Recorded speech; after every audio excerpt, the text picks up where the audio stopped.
All right, welcome back to SportsLine, everybody. In just a few minutes, we'll be chatting with Thomas Willis from NashvillePredators.com. Get you up to date on all the offseason moves the Preds have made so far, and there are a lot of them, hard to keep up. But first, back to the phones. Line 2, David joins us. Good evening, David.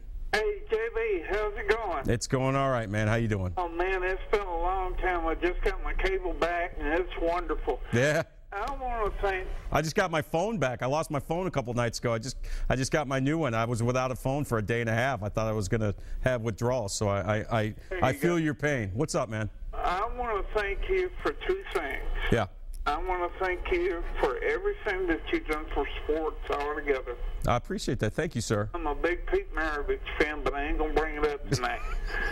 The other thing is Tim Corbin. Yeah. He's the best thing that ever happened to Vanderbilt baseball, and I mean that from the heart. And just like with you with JB, you're the best thing that ever happened to us. Thank you, man. I appreciate it. Look, Tim Corbin is just an amazing guy. I mean, seeing the look on his face after Vanderbilt got back from Omaha last week, after they lost in the third and final game against Virginia, a chance at back-to-back national championships for the baseball program. You could tell he really felt, he didn't feel bad for himself. He felt bad for his kids, and he really wanted to get those kids a second national title. And everybody that's ever played for Tim Corbin says the same thing. He's a second dad to us. He's not just our coach, he's our second dad, and he is all class, 100% through and through, no question about it. Line 3, Abdullah, good evening. Good evening. I enjoy your show, but I'd like to say I think you're wrong about Tiger Woods. Okay. Enlighten me, sir. I agree that he has a problem that seems like it makes no sense. Someone as good a player as he is, he's still a young man. He's not like he's over the hill or anything. I think the problem that he's suffering from is psychological. I don't know if you remember one of those tournaments that he won, which got him closer to, Jack Nicklaus, to his record. He won that tournament. Now, don't ask me which one was it, but I remember it. And Jack Nicklaus had a heart attack. He had a heart attack. Now, he and Tiger have a very close relationship. Right. You know, I've seen the reaction that Tiger has when Jack comes to him after he just won a game, or rather a tournament, right? Something. And so I know that he has a great respect and love for the man. And I think that heart attack may have played with his subconscious mind to the point where he thinks and feels that if he breaks those records, this guy's going to die. I mean, I'm not a psychologist. Yeah. Let me jump in here for a minute, Abdullah. Yes. I mean, you make some really good points, but the bottom line is, from everything I've heard, this sex addiction thing that he has is real.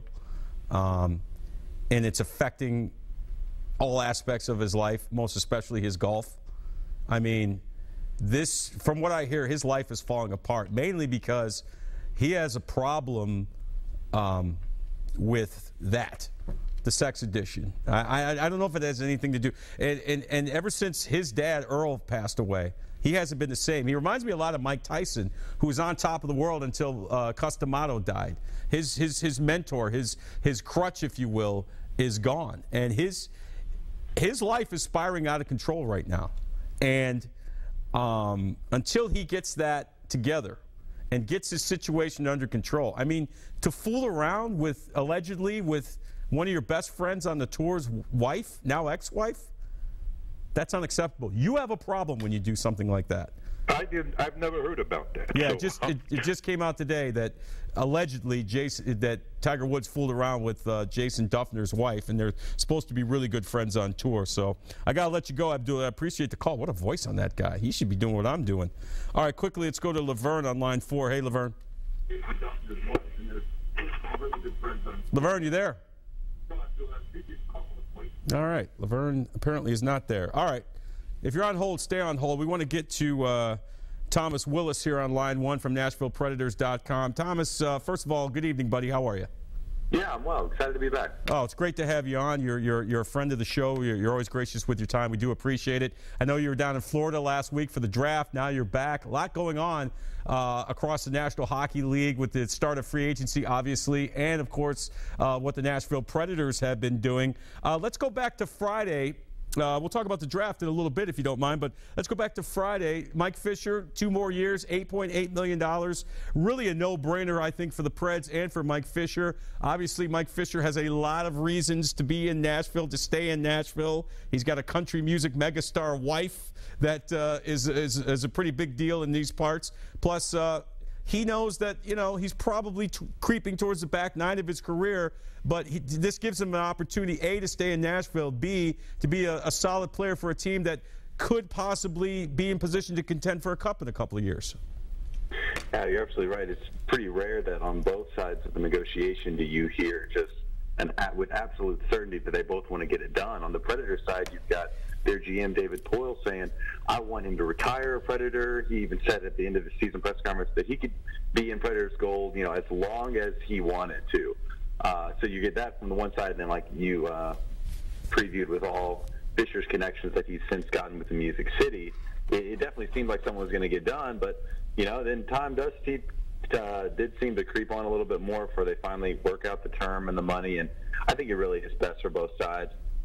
Fisher does tend to get a little bit of a raise with that 2 years, 8.4. But I mean, he's a top 6 forward, and in the NHL, usually guys like that are getting $5 million, maybe even $6 million. So he does take a little bit of a discount to stay in Nashville, and he really is a big part of the team. So I think it works out pretty well for both sides. Yeah, and if he's hurting for money, obviously Carrie can probably cover him. I mean, she makes a pretty good buck from what I understand as well.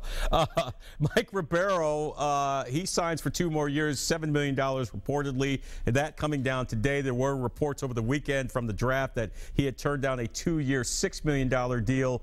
Do you know if there's any truth to that, A? And B, Ribeiro's a guy that really, I think, thrived in Peter Laviolette's offensive system. I thought he was among their best playmaking forwards this year. Obviously very productive. This is a good move for both sides as well, isn't it? Yeah, it certainly is. And, I mean, I think what you were talking about earlier, yeah, there were some contract negotiations that went back and forth. But, yeah, Ribeiro comes in to Nashville last season, just signs the 1-year, $1.05 million deal, so just over $1 million. And really was, frankly, kind of a deal just to stay in the league in general after he'd gotten bought out by the Arizona Coyotes under some pretty strict allegations about him off the ice getting into, some drugs and alcohol and just not wanting to play. So that's come from that side. But Poile talks to him and learns that, Ribeiro wants a second chance, that he and his family think that they can find a home in Nashville and all that. He gives him that second chance.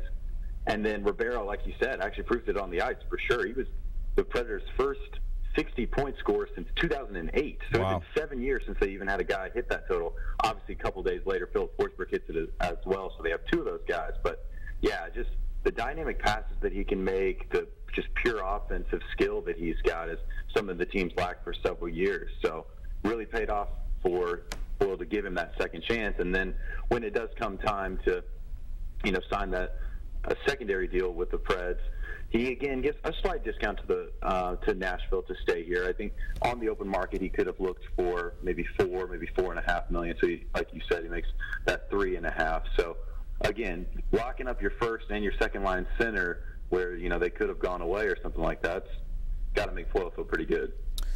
Thomas Willis from NashvillePredators.com is our guest. You can follow him on Twitter at Tom A. Willis. Friend of show, always gracious with his time. Great to have him on tonight as we talk a little Predators and NHL free agency. All right, Barrett, Jackman gets a 2-year deal. A veteran defenseman, also forward Cody Hodgson in the fold as well, signed today by the Predators. What can you tell us about those 2 players? Sure. I'll start with Jackman. I mean, that's going to be one that Preds fans are pretty familiar with. He's spent his entire career with the Blues, and he's played over 800 NHL games. And, I mean, there were years in the past where the Blues and the Preds would play each other 8 times a year. So that guy that, you maybe don't see on the highlights very often because he only contributes the 2, 3, 4 goals a year, but he knows how to lay the hits, he knows how to take the angles, and he really is that veteran presence that you want to round out your defense. Poole today said, maybe there's no such thing as a perfect fit, but that in his mind that this kind of was about as close as you can get to it. So it relieves some pressure as well. At this point, Victor Bartley, who's been the team's 7th defender for the last 2 years, would have kind of had to have stepped up potentially alongside Seth Jones in that bottom D pairing if this signing doesn't happen. And it just really gives the Predators some depth and some freedom to be able to say, here's that other left-shooting defenseman that we need to round out our 3D pairs. And then here's a veteran guy that can maybe watch over Jones as he just continues to mature and get better. And then for Cody Hodgson, I think it works well that we're talking about Mike Ribeiro, because he is what Ribeiro was a year ago in a way. Maybe not with the off-ice allegations by any means, but meaning that he's been bought out of a contract. He was drafted in the first round just a couple picks after Colin Wilson, actually, in 2008. So, very high in the first round, no less. Spent some okay years originally with the Vancouver Canucks, and then coming off a year with the Buffalo Sabres where he just kind of bottomed out, only had 13 points, and they then made the decision to buy him out. But he now comes into Nashville, signs the same deal that Ribeiro did, that 1 year, just over $1 million deal.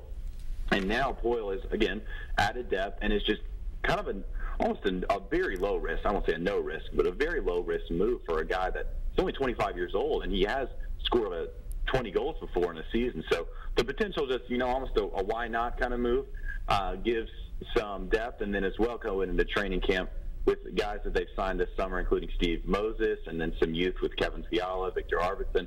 They're really creating that competition that you want in your bottom 6 forwards, which ultimately, and I know this is jumping way ahead, but in the playoffs, when you've got your first 2 lines, which they feel pretty good about, maybe you're getting some extra production from the third line that they haven't had recently, and maybe that proves to be the difference in that kind of series. Yeah, it seems to be a good mixture of youth and veteran leadership on this team. You take a look at where this team was a few years ago, Thomas, when Ryan Suter left, and that was a big blow to the organization, and it seemed to take them a while to come back from that. But now, you got Fisher locked up. You got Ribeiro locked up. You make the signings that you do today. Forsberg is obviously an up-and-coming player.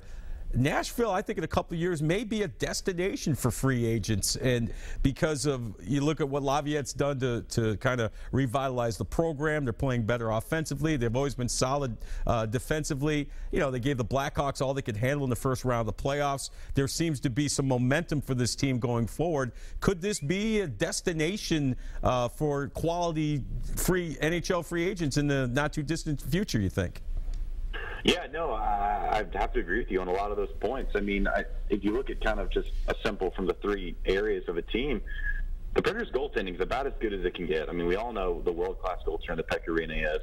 And legitimately, this defense, even 7 deep, is clearly one of the best in the NHL. Obviously, we know Shea Weber, but Roman Josi coming the way that he did, he's not only replaced Ryan Suter, in my opinion, he's gone a step further. This is a guy that's going to be a Norris Trophy candidate next year. He led the defense in points this past season, almost set the franchise, was just a few points off of setting the franchise record for defenseman scoring. So you've got those 2 areas locked up. And then you're right, with Fisher and Ribeiro, in a couple years, maybe do they move on or retire, something like that. The only kind of iffy part, as it has been for a few seasons with the Preds, is their forward core. So if you're a free agent and you're looking at, wow, I get to play with, Shea Weber, Roman Josi, Pekka Rinne, et cetera, and I can maybe make this forward group just a little bit better to go for it all. Yeah, and obviously, as we know, just outside of the hockey, Nashville is a great place to live and booming and all those, things with all of this being built and stuff. So, yeah, no, I'd agree with that.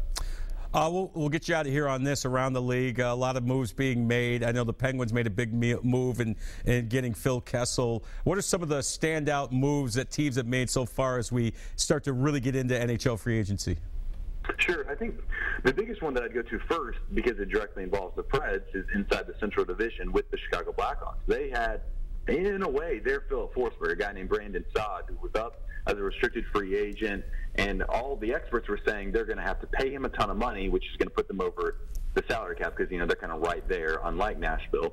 But they've got to do that, and then they'll trade away some other assets. Well, they couldn't actually come to a deal with him, so they had to ship him off to the Columbus Blue Jackets. And, yeah, they got a decent guy back in, Artem Anisimov, who can maybe be a second, third-line center. But I'd say in no way means the talent of a Brandon Saad, like I was saying, a la Phil Forsberg in a way. So, I mean, that's a big one to see the chance to do that. And then, I mean, finally, I guess the other kind of trend that we're seeing is goaltenders going all over the place in trades and free agency right now. We had Cam Talbot from the New York Rangers. He was the backup. He's going to go be the starter with the Edmonton Oilers. And then we had Martin Jones, the backup for the Los Angeles Kings. Now he's going to try to be the San Jose Sharks starting goaltender. So a lot of those teams, which is to be expected, that maybe just missed the playoffs or think they're going to, they're right on the cusp of making it, have kind of made some pretty interesting moves to try and close the gap between them and the Preds and, other playoff teams. So it's been an interesting one for sure. So all leads up to a pretty good season in the fall for sure. Should be a lot of fun. Thomas, we appreciate the time as always. Thanks so much. Yeah, happy to do it. All right, Thomas Willis from NashvillePredators.com, friend of show. Kind enough to join us tonight to talk a little Preds and NHL free agency. All right, time for another break. We'll come back. We'll talk more about Tiger Woods and more on the Preds as they had a very busy day in day one of NHL free agency. Stay with us.